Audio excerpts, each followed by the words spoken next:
together. All right. We don't have to even edit it. This is live. Put it together. That's why we don't use my phone because of all the creditors that are after you. So. That's not true. You don't have any creditors after you. You're a cash man. All right. So first crack. So an audible crack that happens when it expands. As the beans are dried out and the heat causes the moisture to draw out of the bean, push out of the bean. That's what you're hearing. A lot of that is that snapping and cracking from that. And so there's two different cracks. It's a much louder popping noise at first crack. Second crack is more like a crackling of Rice Krispies, I want to call it to me. And so it's a little fainter, more fainter, delicate. yeah. What's happening there is the bean has already doubled in size from the screen form, and you actually get little divots that are blowing off of the surface of the bean itself, and it's more of an exothermic reaction, I think is the term.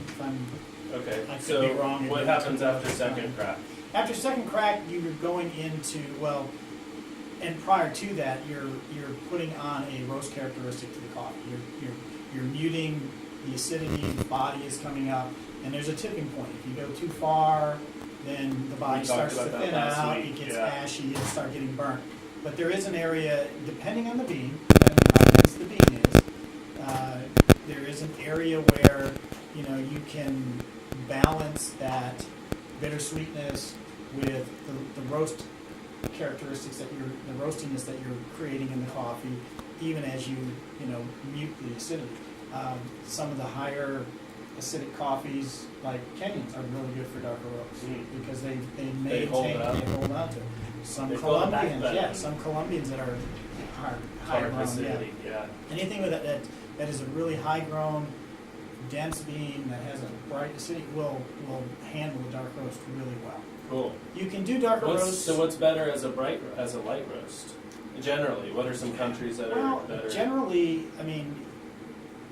any coffee. Yeah. So close.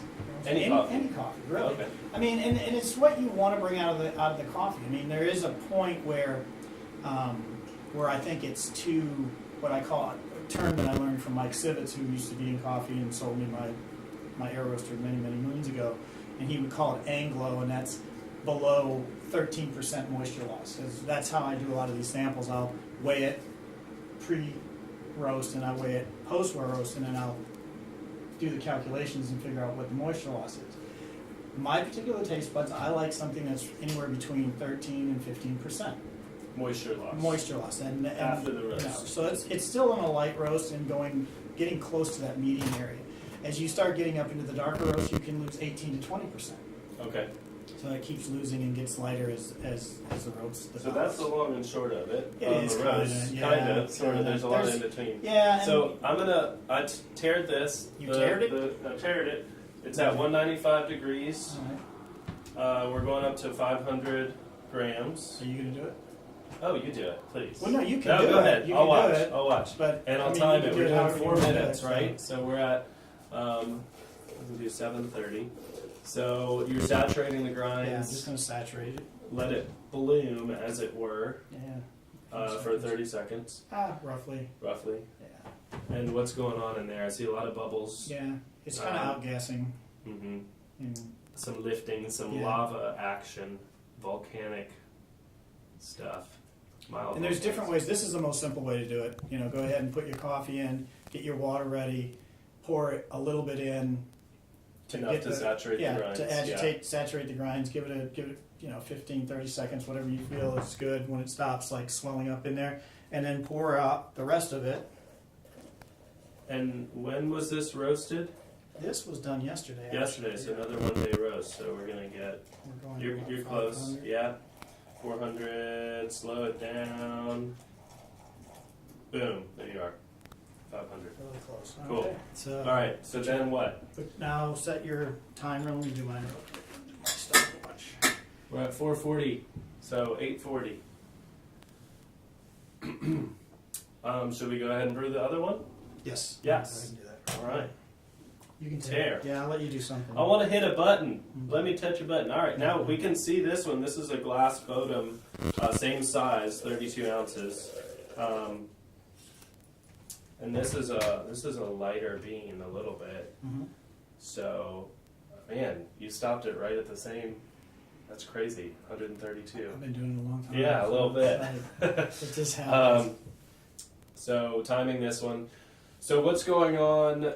So this is a full immersion method. Yeah, Last week we did a different method where it's a drip through, right? Mm-hmm. A percolating method. So this offers different characteristics in the coffee. So when it's full immersion, it brings out a lot more of the oils, a lot of the compounds, a lot of the texture. I'm spilling. Spilling. I'm spilling.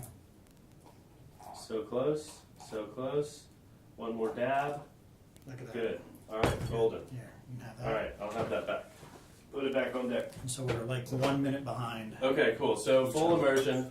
Tell me about full immersion. So Well, to me, this is one of the best ways to enjoy coffee because it's just coffee and water, nothing else to impart or to take away no flavor. filter. Yeah, no- because even paper filters will filter out a little bit of what we call the oils that make up flavoring, which is fine. If you like a coffee that has a little more body, I like the French press for that. It does leave a little sediment because the filter doesn't completely filter out everything, but if you let the cup settle and then you don't drink that last, Or you can drink it. and chew on those little grinds, it's fine. It's if you like good it. luck. It's good for your health, right? Yes. It coats the innards. It is. Um, And there's different methods. You can go on YouTube and find all the different processes that people think are the best, but the easiest is just wet the grounds, then pour the rest of the water in, let it sit either 4 or 5 minutes, whatever you're comfortable with. I generally do about 4 minutes.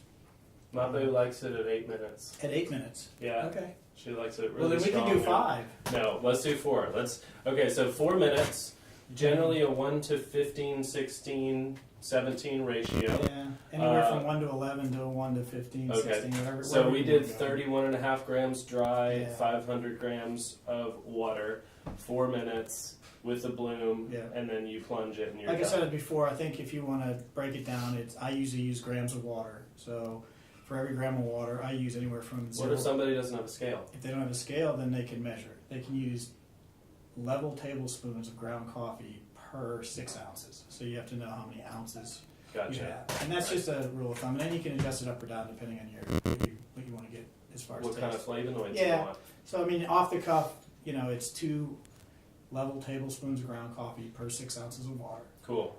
If you want to measure it, generally I do a gram of water to 1.61 or 6.3 grams of coffee. Is that right?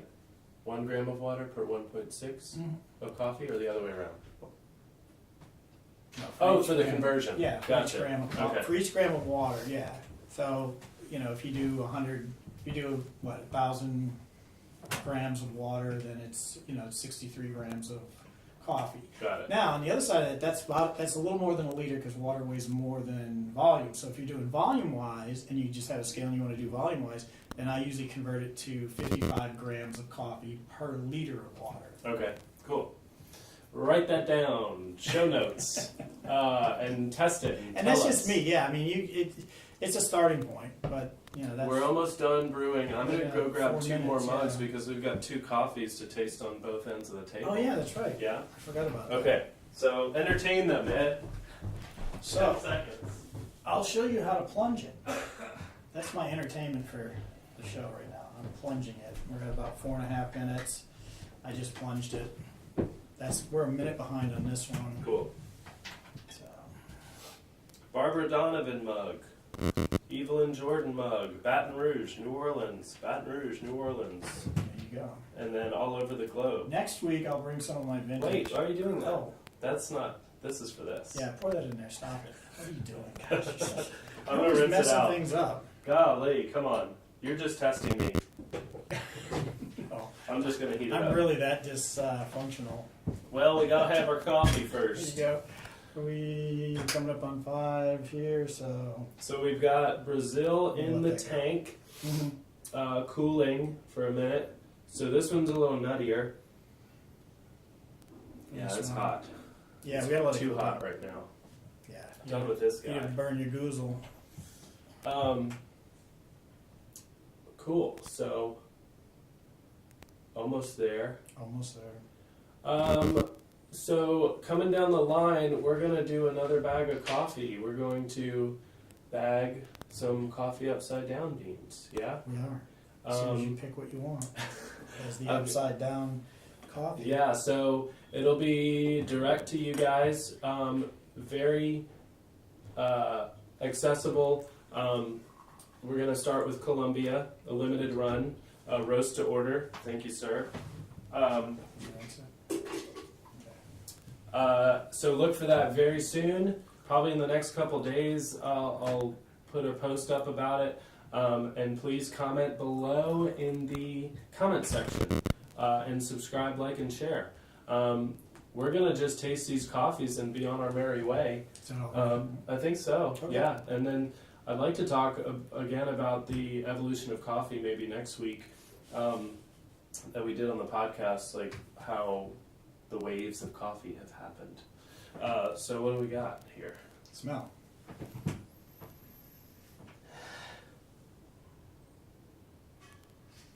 Yeah, that's definitely fruity.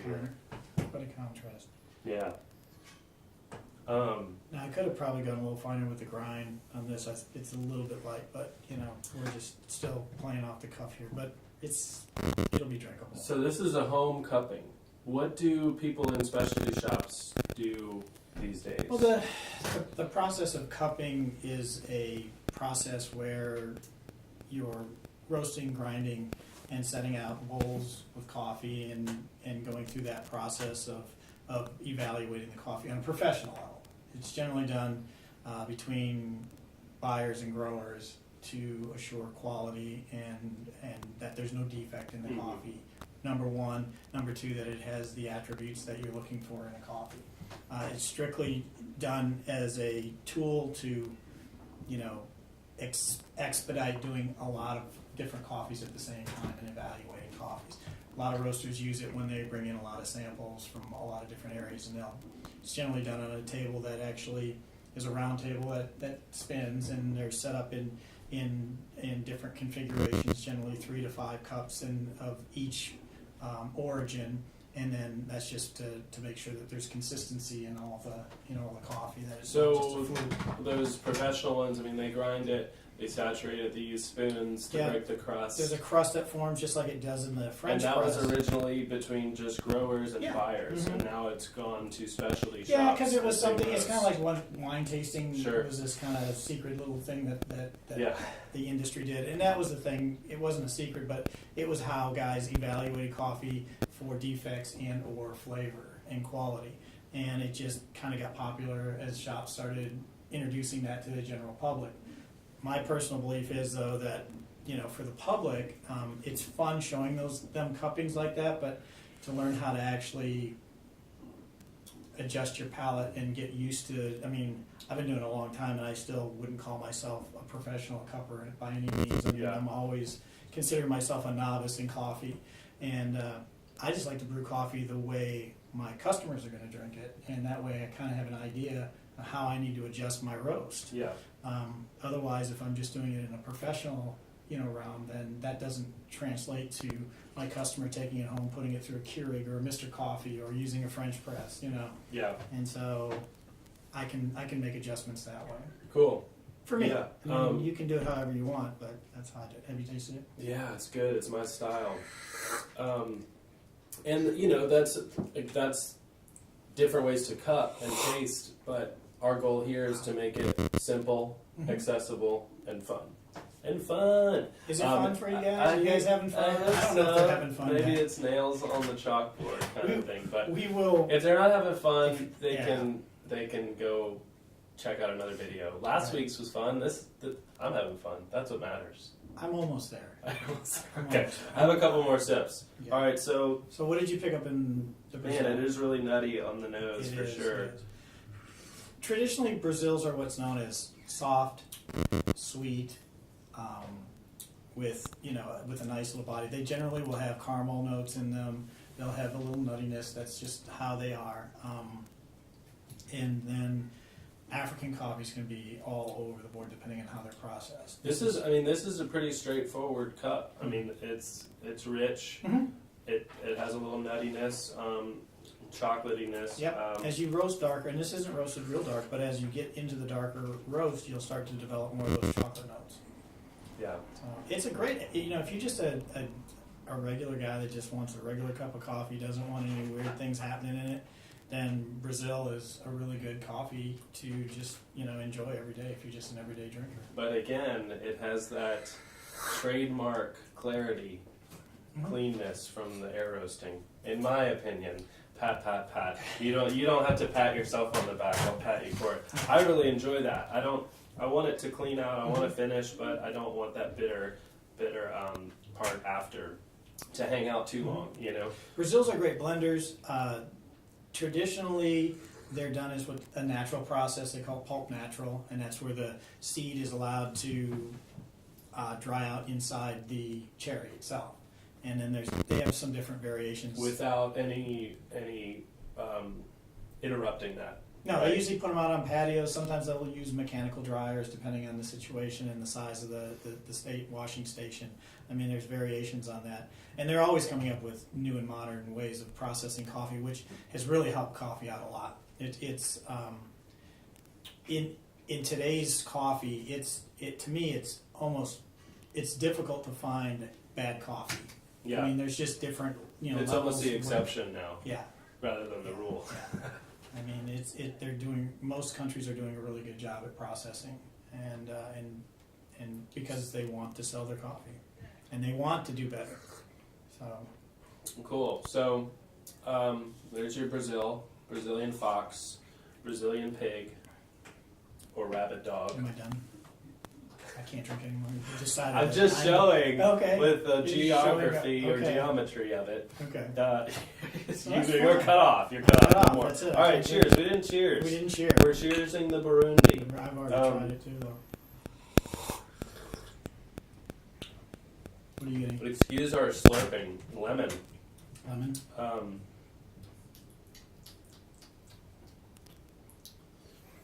I get a little sweet lemon, but I'm getting like grape too. Grape? Green grapes. Right. Yeah, it's so different. Yes. It's light, bright, the acidity the body is there. much thinner than the Brazil. The mouthfeel is lighter. It's juicier. What do you mean juicier? Well, it's thinner. It's like Okay. a juiciness that I call it juicy. No, I want them to because that is a common descriptor of juicy coffee. It's almost like thirst quenching a little bit. Like it's got that nice acidity. That's what I like about coffee. Where I roast my coffees, I try to find a level that when I drink it, I crave another cup before I finish the first one. I've been in some places where I feel like the coffees are awfully bright, and I get what I call tasting fatigue in the coffee. Before I can finish the cup, I'm actually getting tired of it because as the cup cools down, the acidity actually gets a little bit more pronounced in the cup, and so it gets brighter and brighter. And so to me, it fatigues me. I don't know if other people experience that or not, but that's just my own experience. Not that it's a bad coffee; it's just that's what it does to you. Too much. So when I roast, and that's my style. My style is just I roast where I feel like the coffee is well balanced, and I bring out the attributes that are in the coffee that I like, and develop some other flavors that can be developed in there through the roasting. Well, not to be. Yeah, I mean they're so different, but not to be rudimentary about it. I would enjoy this as a pour over, I think, and the Brazil as a French press or an espresso, or the base of an espresso. And I was going to say that a lot of roasters use that in their blends for as a base note. Yeah. One, because it's a natural process coffee. Natural process coffees in my experience, tend to create a little bit more crema when the shot is being pulled. So washed coffees are a lot thinner. The crema is it doesn't stay long. The Brazil, the crema will last longer. I mean, you can shoot a straight shot of Brazil that's natural, or even a natural coffee, and that crema will sit on there for a good minute before it even breaks. You can take a washed coffee and it's very thin, and within 30 seconds or under a minute, you'll see creme on That's top. so right? interesting. So we've got to demonstrate that somehow. Right. Are we going to bring in an espresso machine and put some grinds in there? We can And I've got my or a Keurig, my or- isomac, so I can bring it in. It'll work on 110. It's Pull just some get shots. it dialed in. That'd be fun to be Yeah. able to taste some espresso. We could do that. Yeah, we can try that soon. Man, So Brazils are great as blenders because that if you want a coffee, you want to add a little body to coffee that might be thinned out. It's also because it's soft, sweet, neutral. It doesn't interfere with other coffees. Where like in South and Central America, you might want to try to blend say Guatemalan and Colombian that are really bright. The brightness kind of conflicts with each other. Yeah. One will cancel the other one out, or Right. it doesn't so complement. yeah, so it so the contrasts. Brazil will actually bring out, and depending on how you roast it and what flavors you bring out into it, so there's a lot of fun things you can do. It's just like any kind of ingredient in a recipe when you're blending, if there's something that's lacking in a coffee, you can find another coffee you can add to it. Traditionally, blending was to mask, Imperfection. bad tasting Yeah. coffee. So I haven't seen a bag of coffee that has more than 4 different origins, Mhm. countries, but generally 2 to 3 is the magic Mhm. recipe, right? Yeah, You want a drip- base note, yeah. you want an acidity note, you want something to balance it out. Yeah, right? I mean, for espresso, 3 to 4. I think I told you that if it's less than 20%, I really can't pick it up unless it's a really predominant. One thing about the process of espresso that I find is whatever is in the coffee, espresso really brings it out. So if you have a tangy, bright coffee and you do a shot by itself, it really brings out that Mhm. tartness. If you have a coffee that's got a heavy base, low acidity, you really taste the base notes, the chocolate, Right. the leather. Well, because it's high smoke. pressure, it's a lot of grounds for the volume of coffee. So I guess the You best get thing is those it intense amplifies flavors. anything that is the attribute that's in that coffee. And so finding those, finding a Blends. coffee, blend it, and that's what I like about blending for espresso is it's not just a single dimensional Right. taste. You'll get that bright tart on the top, but you also get some, something in between, and then you have that nice mouthfeel that goes along with it, that's sweet. And so and then it changes as it cools down. you Yeah. know, and if you drink it slow enough. But yeah, I mean, and then for drip coffee, if I'm blending, I usually just use 2 coffees because usually I have found something that I really like, but it might be lacking In one something of those that I want. characteristics. Something yeah. that you can't find. I mean, all specialty coffee should stand on its own as a single coffee brewed. Mhm.